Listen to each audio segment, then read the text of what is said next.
దేవుడు మిమ్మల్ని దీవించుగాక. ఇది శనివారం ఉదయం జనవరి 24, 2026. బ్రన్హామ్ టాబర్నికల్లోని మన ప్రియమైన సహోదరు నుండి వినడానికి మనమందరం వారమంతా ఈ క్షణం కోసం ఎదురుచూశాము. ఇప్పుడు సహోదరు జోసెఫ్ బ్రన్హామ్ మరియు ఆయన పరిశుద్ధాత్మ నాయకత్వంలో ప్రార్థనా పూర్వకంగా రాసిన పక్షిరాజులు కూడుకొనుచున్నవి లేఖ ఇక్కడ ఉన్నది. ప్రియమైన బ్రన్హామ్ ఆలయమా, బ్రన్హామ్ ఆలయము అనేది దేవుని యొక్క స్వరము అనేది క్రీస్తు యొక్క వధువు కొరకు భద్రపరచబడి మరియు దాచబడిన మన్నాతో తాము ఆత్మీయంగా పోషించబడే గృహ సంఘమై ఉన్నదని నమ్ముతూ ప్రపంచవ్యాప్తంగా ఉన్న యేసు క్రీస్తు యొక్క వధువుకు శుభములు. ఇదే నా ప్రధాన కేంద్రము, ఇదే నా ప్రధాన కార్యాలయము, ఇక్కడే మనం స్థాపించబడి ఉన్నాము. ఇప్పుడు ఏమి జరిగినా కానీ దానిని మీ మనస్సులో ఉంచుకోండి. ఇప్పుడు మీరు గనుక బుద్ధిగల వారైతే మీరు దేనినో పట్టుకుంటారు. ఏమి జరిగినా కానీ ఇదే మన ప్రధాన కార్యాలయం ఉన్నది, సరిగ్గా ఇదే అయి ఉన్నది. చాలా మంది విశ్వాసులు ఇక్కడ ప్రవక్త చెప్పిన దానిని ఎల్లప్పుడూ అపార్థం చేసుకున్నారు, లేదా దానికి తమ స్వంత ఆలోచనను లేదా అనువాదమును పెట్టారు. కానీ ఆయన వధువుతో నేరుగా ఇట్లు చెప్పుచున్నాడు, మీరు గనక బుద్ధిగలవారైతే మీరు దేనినో పట్టుకుంటారు. ఇదే మన ప్రధాన కేంద్రమై ఉన్నది, సరిగ్గా ఇదే. దాని ద్వారా ఆయన చెప్పినది ఏమిటి? సహోదరుడు బ్రన్హామ్ గారు ఇక్కడ ఉన్నప్పుడు అనేకులు ఆయనను అపార్థము చేసుకొని మరియు ఎత్తబడుటలో ఉండాలంటే వధువు ఆరిజోనాకు వెళ్ళి మరియు ఆయనను వెంబడించాలని అనుకున్నారు. సహోదరుడు బ్రన్హామ్ గారు వారికి స్పష్టంగా సమాధానమిచ్చారు, ఇక్కడే ఉండండి, ఇదే ఆ స్థలము.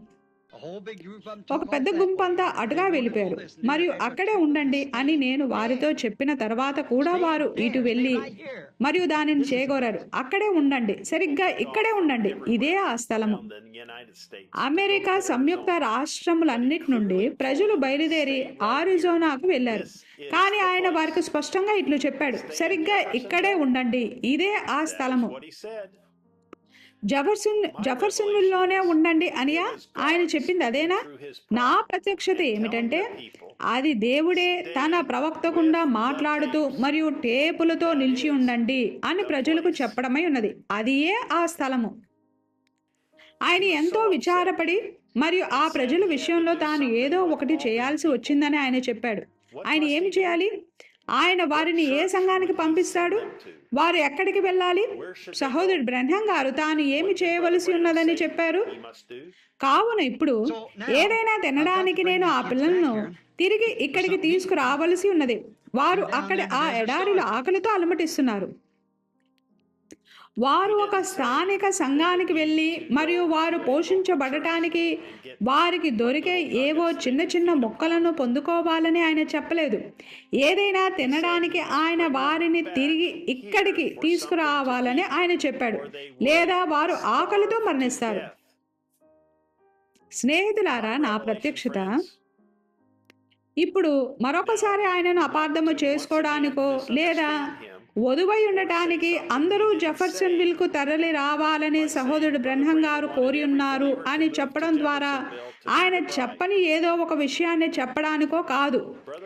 ఆ ప్రజలందరూ మరియు ప్రపంచవ్యాప్తంగా ఉన్న ప్రతి విశ్వాసి తరలి వచ్చి జెఫర్సన్విల్లో నివాసం ఉండలేరని సహోదరుడు బ్రన్హామ్ గారికి తెలుసు. అది అసాధ్యము. కావున ఆయన భావం ఏమిటి?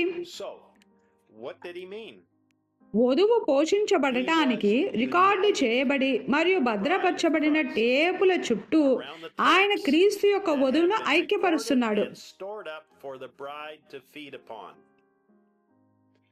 ఈ వర్తమానం, ఈ స్వరము ఈ దినమునకైన దేవుని యొక్క పలుకబడిన మాటే అయి ఉన్నది. మరి అది యేసుక్రీస్తు యొక్క వధువును ఐక్యము చేసి మరియు పరిపూర్ణము చేస్తుంది. శరీరము మీదనే పక్షిరాజులు పోషించబడతాయి. ఇప్పుడు బైబిల్ గ్రంథంలో ఒక పక్షిరాజు ఒక ప్రవక్తగా పరిగణించబడినది. ప్రవక్త ఒక పక్షిరాజై ఉన్నాడు. దేవుడు తనను తాను ఒక పక్షిరాజు అని పిలుచుకున్నాడు. మరియు అలాగైతే మనము అనగా విశ్వాసులము పక్షిరాజు పిల్లలమై ఉన్నాము. మీరు చూసారా? మరియు వారు పోషించబడే ఆ శరీరం ఏమిటి? వాక్యమై ఉన్నది. వాక్యం ఎక్కడ ఉంటుందో అక్కడ పక్షి యొక్క అసలైన స్వభావం దానినదే తెలియజేసుకుంటుంది. ఈ దినమునకై స్వచ్ఛమైన నిర్ధారించబడిన అపార్థములు లేనట్టి యెహోవా ఇలాగూ సెలవిచ్చుచున్నాడు అయ్యున్న వాక్యం ఎక్కడున్నది? ఒకే ఒక స్థలం ఉన్నది, అది టేపులే. నేను కొటేషన్ వెంబడి కొటేషన్ ఇస్తూ అలాగే కొనసాగవచ్చును. కానీ ఈ వర్తమానమునకు మరియు సహోదరు బ్రహ్నం గారు చెప్పిన దానికి దేవుని యొద్ద నుండి ప్రత్యక్షత అవసరం. మనము ప్రత్యక్షత ద్వారా ఆ పదముల వెనుక అర్థాన్ని గ్రహించాలి. అయితే ఆయన చెప్పిన దానిని మాత్రమే చెప్పాలి. ఏలయనగా అది స్వచ్ఛమైన వాక్యమే ఉన్నది. ఈ దినమునకు ప్రశ్నలు మరియు జవాబులు మరియు నేను నమ్మేది గృహ టేపు సంగమును కలిగి ఉండటం ద్వారా మనము వాక్యమునకు మరియు సహోదరుడు బ్రహ్నం గారు ఏమి చేయమని చెప్పారో దానికి వెలుపల ఉన్నామని ఈనాడు చాలా మంది సేవకులు ప్రజలకు చెప్తున్నారు. వారు దేనిని సంగమని అంటారో మరియు దేనిని సంగముగా పరిగణిస్తారని మనము అక్కడికి వెళ్ళాలని వారు భావిస్తున్నారు. సహోదరుడు బ్రహ్నం గారు దీనిని చెప్తున్నట్టు కొటేషన్ నిజంగా చాలా చాలా ఉన్నాయి. ఇప్పుడు మీరు ఏదో ఒక మంచి సంపూర్ణ సువార్త సంఘానికి వెళ్ళి మరియు మీ కొరకు ఒక స్థిర సంఘాన్ని ఏర్పాటు చేసుకోండి. మరియు ఆయన అట్లు చెప్పాడు కనుక నేను దాన్ని నా హృదయం అంతటితో నమ్ముతున్నాను. అయితే మనము దానిని గృహ టేపు సంఘమును కలిగి ఉండటం ద్వారా చేస్తున్నామని నేను నమ్ముతున్నాను. ప్రభువుకు ప్రాముఖ్యమైనది మన ప్రదేశము కాదు, అది కేవలం ఒక భవనమే ఉన్నది. అయితే ఒక ప్రదేశమో లేదా ఒక భవనమో కాదు. కానీ ప్రభు కొరకు మన విధి నిర్వహణ ఏమిటంటే ఆయన వాక్యముతో నిలిచి ఉండటమే. ప్రదేశం వధువును రక్షించదు మరియు పరిపూర్ణముగా చేయదు, కానీ వాక్యము చేస్తుంది. నేను ఒక సంఘ భవనం వద్దకు వెళ్తే మరి వారు ముఖ్యమైన దానిని మర్చిపోయినట్లయితే, అనగా ప్లేను నొక్కి దేవుని స్వరంను వినడాన్ని మర్చిపోయి మరియు దాని స్థానంలో కేవలం సేవకులు వర్తమానంను బోధించడాన్ని వినుటను మాత్రమే ఉంచినట్లయితే అది మీ అంతరాత్మను పూర్తిగా తృప్తిపరిచి పోషిస్తుందా? నా సహోదరుడా సహోదరి, అది మీ అంతరాత్మను తృప్తిపరచవచ్చును, కానీ అది వధువును తృప్తిపరచదు. సరిగ్గా ఇక్కడే ఆపి నన్ను దీనిని చెప్పనివ్వండి. వెళ్ళడానికి ఎటువంటి సంఘ భవనము లేని ప్రజలు వేల కొలదిగా ఉన్నారు. వారు తప్పిపోయినట్లేనా? వారికి ఒక సంఘ కాపురి గాని లేదా ఒక సంఘము గాని లేకపోతే దాని అర్థం వారు వధువు అయి ఉండలేరానా? మీరు ఒక సంఘ భవనమునకు 100 మైళ్ళ పరిధిలో ఉన్నట్లయితే మీరు ఆ సంఘమునకు వెళ్ళాలా? కానీ నేను దూరంగా నివసిస్తున్నట్లయితే నేను వెళ్ళనక్కర్లేదా? నేను ఒక సేవకుడు చెప్పేదాన్ని ఇంటర్నెట్ ప్రసారం ద్వారా వినాలి, కానీ నేను టేపులను ఇంటర్నెట్ ద్వారా వినకూడదా? మనము భౌతికమైన భవనమునకు వెళ్ళడమే అత్యంత ప్రాముఖ్యమైన విషయమని ప్రవక్త చెప్తున్నాడా? ప్రవక్త వధువును ఎక్కడికి తీసుకురావాలని కోరాడు? మీరు ఇక్కడ ఆలయం వద్దకు రాలేని ఎడల ఎక్కడైనా ఒక సంఘమును చూసుకొని అక్కడికి వెళ్ళండి. మరొకసారి ప్రజలను పంపడానికి ఆయన మొదట ఎన్నుకున్నది ఏమిటి? బ్రెన్హామ్ ఆలయమునకు వాక్యమునొద్దకు టేపుల వద్దకై ఉన్నది. ఈ అంత్యకాలంలో ఆయన యొక్క వధువు చేయడానికి దేవుడు ఏర్పాటు చేసినది అదే అయి ఉన్నది. మరియు మనము దానిని ప్రతి దినము మరియు ప్రతి ఆదివారము చేస్తున్నాము. కావున నేను అపార్థం చేసుకోబడుట లేదు. వధువై ఉండటానికి మీరు బ్రెన్హామ్ ఆలయముతో కలిసి ఇంటర్నెట్ ద్వారా టేపులను వినాలని నేను చెప్పడం లేదు. మీరు సంఘానికి వెళ్ళకూడదని నేను చెప్పడం లేదు.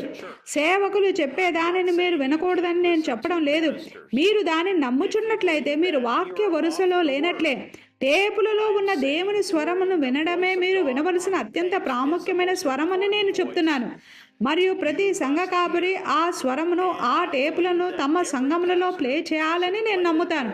కానీ టేపులను ప్లే చేయకుండా ఉండటానికి దొరికిన ప్రతి సాకును వారు చెప్పారు.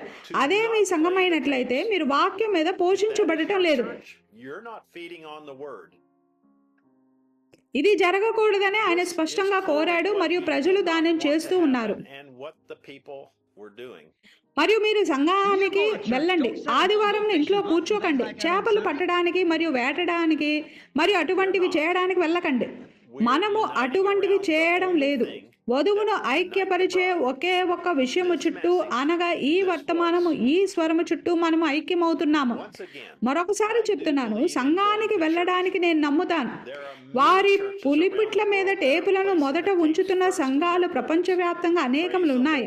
దేవునికి స్తుతి కలుగును గాక. మీరు ఇంటి వద్దనే ఉండాలి, లేదంటే మీరు వధువు కాదు అని నేను నమ్ముతానా? లేదు, లేదు, లేదు. నేను ఎన్నడూ అలా అనుకోలేదు. నేను ఎన్నడూ దాన్ని నమ్మలేదు. మీరు ఎక్కడున్నా కానీ, లేదా మీరు ఏ సంఘానికి వెళ్ళినా కానీ, మీరు ప్లేను నొక్కాలని మాత్రమే నేను కోరుతున్నాను. ఆయన చెప్తున్న వాటిని గూర్చిన ప్రత్యక్షత మీకు లేకపోతే అప్పుడు మీరు స్పష్టంగా ఇట్లు చెప్పగలరు, నేను బ్రెన్హామ్ సహోదరుడు చెప్పేది వినవలసిన అవసరం లేదు, లేదా ఆయన చెప్పే ప్రతిదానితో ఏకీభవించాల్సిన అవసరం లేదు.